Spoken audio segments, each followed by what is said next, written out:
States is not a democracy, although we often think of it that way. Technically, the United States is a republic, and I think it's an important distinction to make.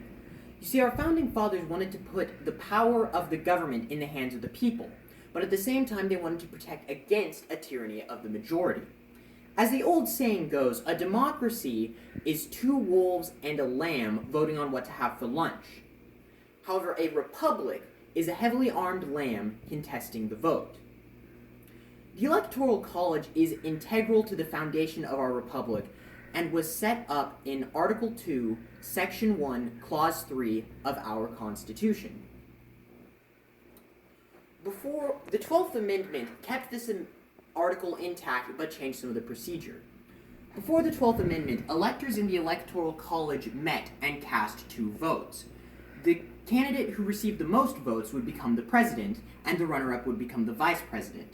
However, this led to the awkward situation where the president and vice president could be of differing political parties, as was the case in the 1800 presidential election. The 12th Amendment highlights the changing nature of American politics during the early 19th century, and perhaps embodies the first departure from George Washington's example.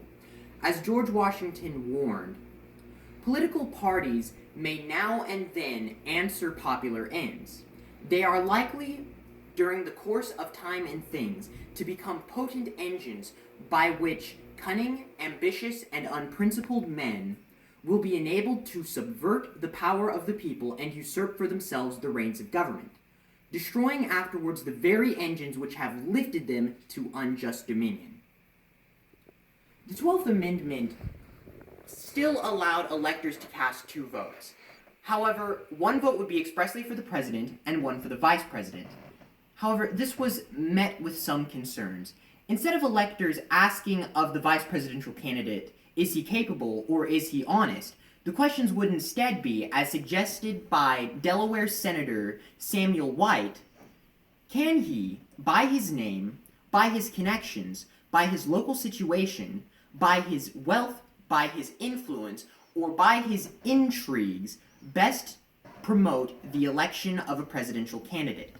And I think he was correct, as the 12th Amendment changed the face of our presidential elections from that point on, and led to our current system of the president and vice president running on a party ticket.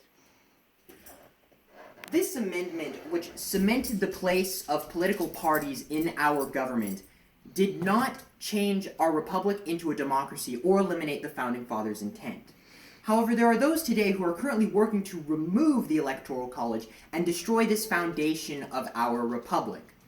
The Electoral College ensures that the president of our nation must represent the views of the entire nation, not just those of a heavily populated area. Without the Electoral College, two states, New York and California, which have 6% of the land mass, but 25% of the population, would in effect control who becomes our president.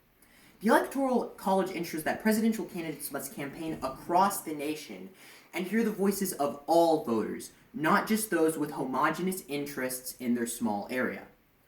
So you see, although the 12th Amendment changes some of the procedure in the Electoral College, it does not change its necessity.